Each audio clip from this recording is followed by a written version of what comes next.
Leia a Bíblia toda em um ano. Essa é o nosso propósito hoje, a nossa proposta, né? Nossa missão, vamos dizer assim, de ler toda a Bíblia em um ano. Hoje é o 14º dia da leitura. Nós iniciamos a leitura por Gênesis.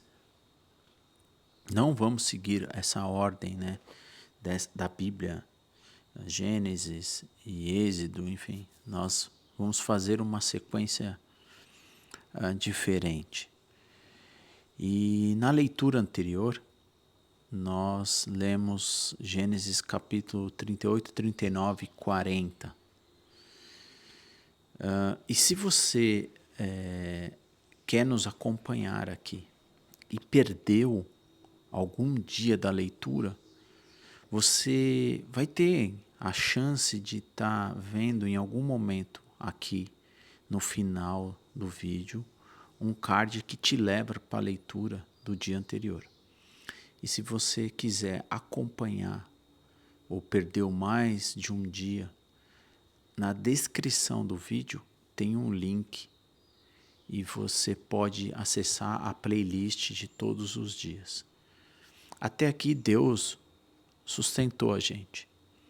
E tudo que eu espero é que a gente continue até concluir toda essa leitura, que tem sido, para mim, de um grande aprendizado, de grandes reflexões, de aplicações de todo esse acontecimento lá do passado. O que a gente pode levar para o nosso dia, né, de hoje, nos dias que a gente vive. Bom, na leitura anterior, nós vimos uma história que aparece no meio, né, dessas genealogias, dessas gerações, e que é uma história de Judá e Tamar. Judá, ele acaba se casando com uma mulher e tem 3 filhos homens, sendo que o mais velho, ele casa, né, com Tamar. Então, o filho mais velho de Judá casa com uma mulher chamada Tamar, né? Esse filho chamado E esse filho mais velho, ele acaba morrendo. E a ideia é que então o segundo filho, né, a tome como esposa para poder cuidá-la, enfim, né? A gente tem essa figura que nós vamos ver e podemos estudar com profundidade como que acontece tudo essa união de casamento, de geração, de procriação, né? De espalhar o crescimento das gerações e gerações até chegar a você e a mim. E a ideia então é que essa mulher que ficou viúva, o filho, né, o segundo filho, a tomasse. E acaba sendo tomado e morre, enfim. E aí as pessoas, né, os filhos notam que, poxa, todo filho que casa com ela acaba morrendo. Então há um pouco de temor nesse sentido. Então essa mulher acaba se passando, né, se cobrindo o rosto e tudo mais, e se passando como uma prostituta em um determinado caminho, aonde o próprio genro, né, o seu sogro, né, que ela é a nora, eles têm uma relação. E ela faz uma negociação com ele, por conta de deitar com ele, e pede pede um novilho, enfim, um animal, mas para garantia ela pega então alguns pertences pessoais dele.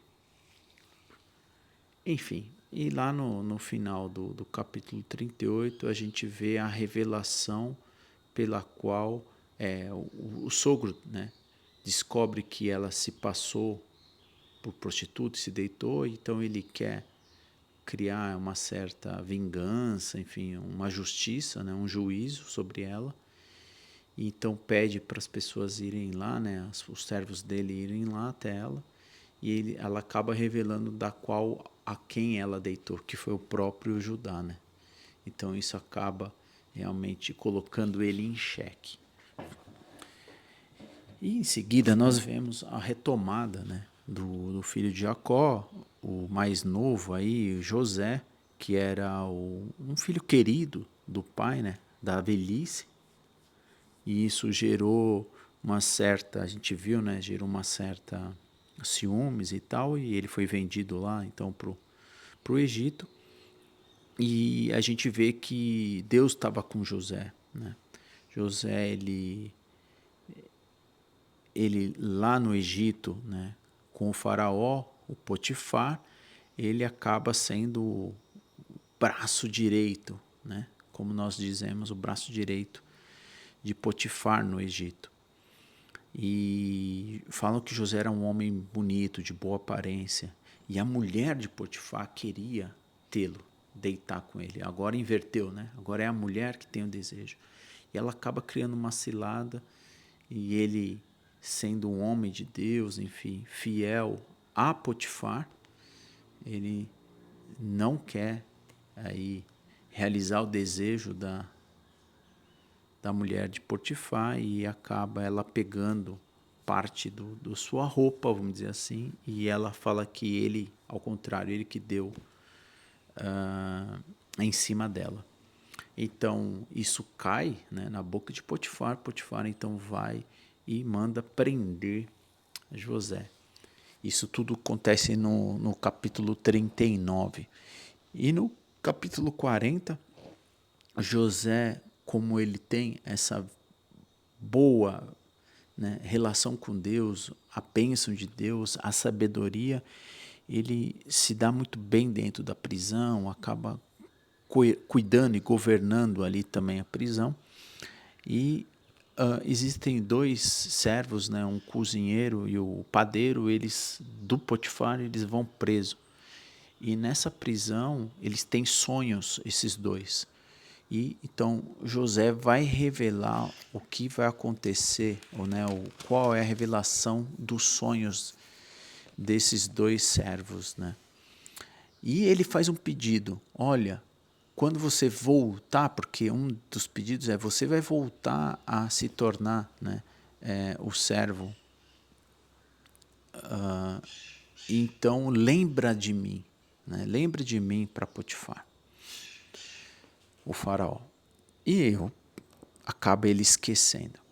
E assim a gente terminou o capítulo 40. Agora vamos ler hoje o capítulo 41 e o capítulo 42 de Gênesis. Então, se você que está aí nos acompanhando ou vai acompanhar depois, abra sua Bíblia.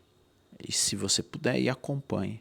E também faça as suas anotações. Então, vamos à leitura de hoje. Capítulo 41 de Gênesis. 2 anos inteiros se passaram, e o faraó sonhou que estava em pé na margem do rio Nilo. Em seu sonho, viu 7 vacas gordas e saudáveis saírem do rio e começarem a pastar no meio dos juncos. Em seguida, viu outras 7 vacas saírem do Nilo. Eram feias e magras e pararam junto das vacas gordas à beira do rio. Então as vacas feias e magras comeram as 7 vacas gordas e saudáveis. Nessa parte do sonho, Faraó acordou. Depois voltou a dormir e teve outro sonho. Dessa vez viu 7 espigas de trigo, cheias e boas, que cresciam em um só talo. Em seguida apareceram mais 7 espigas, mas elas eram murchas e ressequidas pelo vento do leste. Então as espigas miúdas engoliram as 7 espigas cheias e bem formadas. E o faraó acordou novamente e percebeu que era um sonho. Na manhã seguinte, perturbado com o sonho, o faraó chamou todos os magos e os sábios do Egito, contou-lhes os sonhos, mas ninguém conseguiu interpretá-los. Por fim, o chefe dos copeiros se pronunciou. Hoje eu me lembrei do meu erro, disse o faraó. Algum tempo atrás o Senhor se irou com o chefe dos padeiros e comigo e mandou prender-nos no palácio do capitão da guarda. Certa noite, o chefe dos padeiros e eu tivemos cada um sonho, e cada sonho tinha o seu significado. Estava conosco na prisão um rapaz hebreu que era escravo do capitão da guarda. Contamos a ele os nossos sonhos e ele explicou o que cada um significava. E tudo aconteceu exatamente como lhe havia previsto. Foi restaurado ao meu cargo de chefe dos copeiros e chefe dos padeiros. Foi enforcado em público. Na mesma hora, o faraó mandou chamar José e ele foi trazido depressa da prisão. Depois de barbear-se e trocar-se de roupa, apresentou-se ao faraó.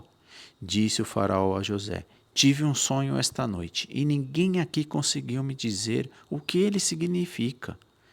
Soube, porém, que, ao ouvir um sonho, você é capaz de interpretá-lo. José respondeu: essa capacidade não está em minhas mãos, mas Deus pode revelar o significado ao faraó e acalmá-lo. Então o faraó contou o sonho a José.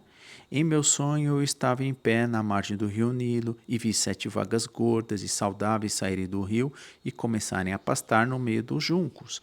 Em seguida vi saírem do rio 7 vacas feias e magras, que pareciam doentes. Nunca vi animais tão horríveis em toda a terra do Egito.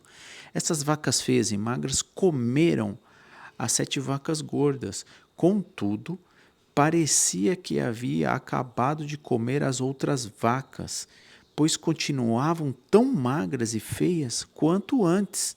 Então acordei. Em meu sonho também vi 7 espigas de trigo, cheia de boas e que cresciam em um só talo. Em seguida apareceram outras 7 espigas, mas elas eram murchas, miúdas e ressequidas pelo vento do leste. As espigas moídas engoliram as 7 espigas saudáveis. Contei os sonhos aos magos, mas ninguém foi capaz de dizer o que significa. José respondeu: os 2 sonhos do faraó significam as mesmas coisas. Deus está dizendo ao faraó de antemão o que vai fazer, o que ele vai fazer. O que Deus vai fazer. As 7 vacas saudáveis e as 7 espigas de trigo cheias representam 7 anos de prosperidade. As 7 vacas feias e magras e 7 espigas miúdas ressequidas pelo vento do leste representa anos de fome. Acontecerá exatamente como eu descrevi, pois Deus revelou ao faraó de antemão o que ele vai fazer. Os próximos 7 anos serão períodos de grande prosperidade em toda a terra do Egito. Depois haverá 7 anos de fome tão grande que toda essa prosperidade será esquecida pelo Egito, pois a fome destruirá a terra. A escassez de alimentos será tão terrível que apagará até a lembrança dos anos de fartura. Quanto ao fato de terem sido 2 sonhos parecidos, significa que esses acontecimentos foram decretados por Deus, e ele fará ocorrer em breve. Portanto, o faraó deve encontrar um homem inteligente e sábio e encarregá-lo de administrar o Egito. O faraó deve também nomear supervisores sobre a terra, para que recolham o quinto de todas as colheitas durante os 7 anos de fartura. Encarreguem de se juntar todos os alimentos produzidos nos anos bons que virão e levá-lo para o armazém do faraó. Mande-os estocar e guardar os cereais, para que haja mantimento nas cidades. Desse modo, quando os 7 anos de fome vierem sobre a terra do Egito, haverá comida suficiente. Assim a fome não destruirá a terra. O faraó e seus oficiais gostaram das sugestões de José. Por isso o faraó perguntou aos oficiais: será que encontraremos alguém como este homem? Sem dúvida, há nele o Espírito de Deus. Então o faraó disse a José: uma vez que Deus lhe revelou o significado dos sonhos, é evidente que não há ninguém tão inteligente ou sábio quanto você.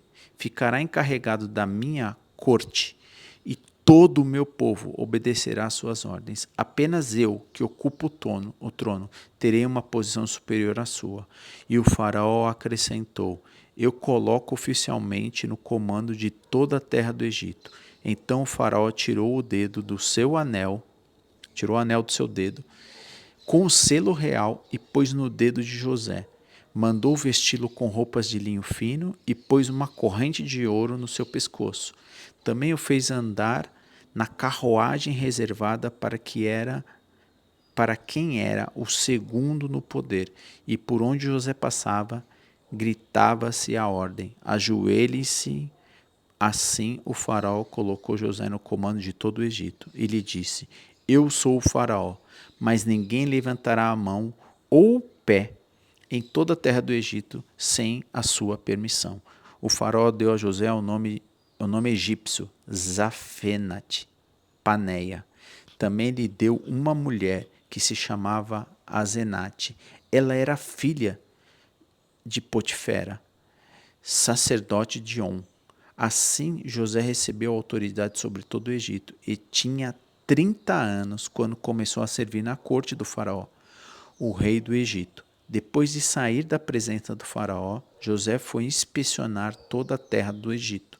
Como previsto, durante 7 anos, a terra produziu fartas colheitas. Ao longo desse ano, José juntou todas as colheitas do Egito, armazenou nas cidades os cereais, produzindo nos campos ao redor. Armazenou uma quantidade imensa de cereais, como a areia do mar. Por fim, parou de manter os registros, pois havia demais para medir. Durante todo esse tempo, antes do primeiro ano de fome, José e sua mulher Azenate, filha de Potifera,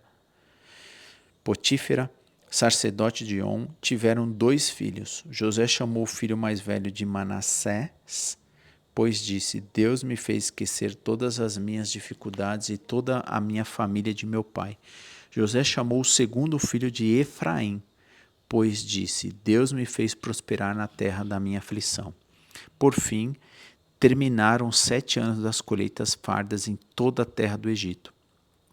E começaram os 7 anos de fome, como José havia previsto. A fome também afetou as regiões vizinhas, mas havia alimento de sobra em todo o Egito. Depois de algum tempo, porém, a fome também se espalhou pelo Egito, quando o povo clamou ao faraó para que lhe desse alimento. Ele respondeu a todos os egípcios: dirijam-se a José, sigam as instruções dele. Quando faltou alimento em toda parte, José mandou abrir os armazéns, vendeu os cereais aos egípcios, pois a fome era terrível em toda a terra do Egito. Gente de todos os lugares ia ao Egito comprar cereais de José, pois a fome era terrível no mundo inteiro. Capítulo 42. E quando José soube que no Egito havia cereais, disse a seus filhos: por que vocês estão aí parados, olhando um para os outros? Ouvi dizer que há cereais no Egito. Desçam até lá e comprem cereais em quantidade suficiente para nos mantermos vivos. Do contrário, morreremos. Então os 10 irmãos mais velhos de José desceram ao Egito para comprar cereais, mas Jacó não deixou Benjamim, o irmão mais novo de José, ir com eles, pois tinha medo de algum mal acontecesse. Os filhos de Jacó chegaram ao Egito junto com os outros para comprar mantimentos, porque também havia fome em Canaã. Uma vez que José era governador do Egito e o encarregado de vender cereais a todos, foi a ele que seus irmãos se dirigiram. Quando chegaram, curvaram-se diante dele com o rosto no chão. José reconheceu os irmãos de imediato, mas fingiu não saber quem era e lhes perguntou com aspereza: de onde vocês vêm? Da terra de Canaã, responderam eles. Viemos comprar mantimentos. Embora José tivesse reconhecido seus irmãos, eles não o reconheceram. José se lembrou dos sonhos que tivera a respeito deles muitos anos antes e lhes disse: vocês são espiões, vieram para descobrir os pontos fracos da nossa terra, de nossa terra. Não, meu senhor, responderam eles. Seus servos vieram apenas para comprar mantimentos. Somos todos irmãos, membros da mesma família. Somos homens honestos, meu senhor, meu senhor, e não espiões.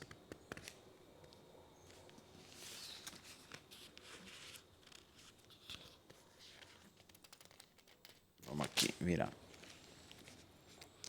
Mas José insistiu. São espiões, sim, vieram para descobrir os pontos fracos de nossa terra. Eles disseram, Senhor, na verdade nós, seus servos, éramos 12 irmãos, todos os filhos de um homem que vive na terra de Canaã. Nosso irmão mais novo está em casa com o pai. Um dos nossos irmãos já não está conosco. José, porém, continuou a insistir. Como eu disse, vocês são espiões, mas há uma forma de verificar a sua história. Juro pela vida do faraó que vocês só deixarão o Egito quando seu irmão mais novo vier para cá. Um de vocês deve buscá-lo. Os outros ficarão presos aqui. Então veremos se a sua história é verdadeira ou não, pela vida do faraó.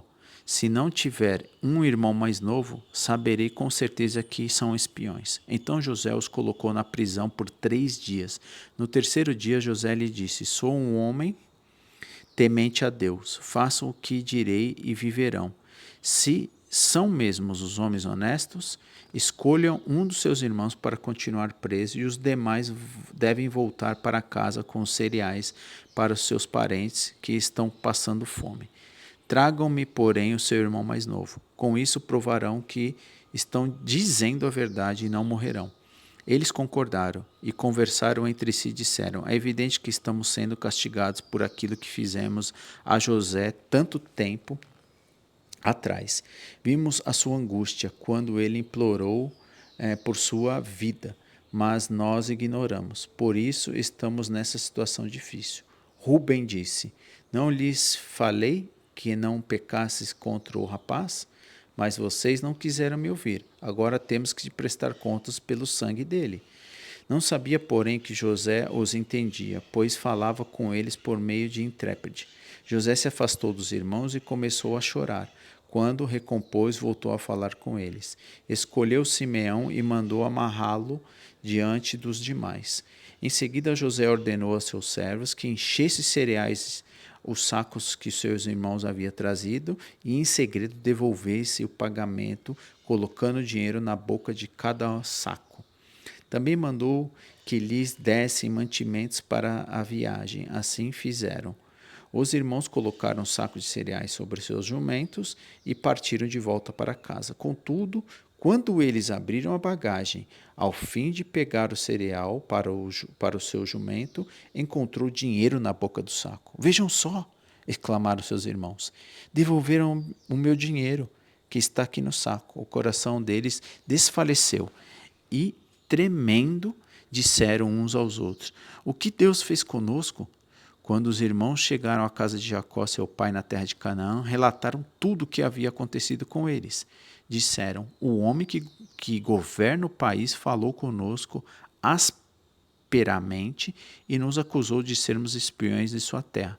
Mas nós lhe garantimos, somos homens honestos e não espiões. Somos 12 irmãos, filhos do mesmo pai, de um mesmo irmão, já não está conosco. E o mais novo está em casa com nosso pai na terra de Canaã. Então o homem que governa o país disse, saberei com certeza se vocês são homens honestos da seguinte forma, deixe um dos seus irmãos comigo e voltem para casa levando cereais para os seus parentes que estão passando fome. Traga-me, porém, o seu irmão mais novo e saberei que são homens honestos e não espiões. Então lhe devolverei o seu irmão a vocês. Poderão negociar livremente nessa terra. Ao esvaziarem os sacos, viram que dentro de cada saco havia uma bolsa com dinheiro do pagamento pelos cereais. Os irmãos e os pais ficaram apavorados quando viram as bolsas de dinheiro. Jacó disse, vocês estão tirando meus filhos de mim. José se foi. Simeão não está aqui. E agora querem levar Benjamim também. Tudo está contra mim. Então Ruben disse ao pai: se eu não trouxer Benjamim de volta, o Senhor pode matar meus 2 filhos, e eu responsabilizo por ele e por trazê-lo de volta. Jacó, porém, respondeu: meu filho não descerá com vocês. O seu irmão José morreu. Benjamim é tudo que me resta. Se alguma coisa acontecesse com ele, na viagem vocês mandariam o velho infeliz para a sepultura. Que linda história, né? Que grandes lições aqui a gente tem, né? Não tem a vingança, né? Que muitas vezes nós queremos, né, nos vingar daquilo que nos foi feito. E José estava com Deus, né? José era um homem que Deus estava acompanhando dentro do seu coração, né? Por todos esse tempo, né? Ele tinha 17 anos quando foi vendido, 13 anos da operação até ficar preso, e com 30 anos ele vira o grande governador. Né? A gente vê o sonho se realizando e a fome se espalhando até chegar na família, né? Na sua família que está lá em Canaã. E a gente vê toda essa história, né? A comoção quando ele vê os irmãos, ele se retira para chorar. Enfim, espero que hoje você medite nesses 2 capítulos que trazem realmente histórias de vida para nós, né? Lições para hoje.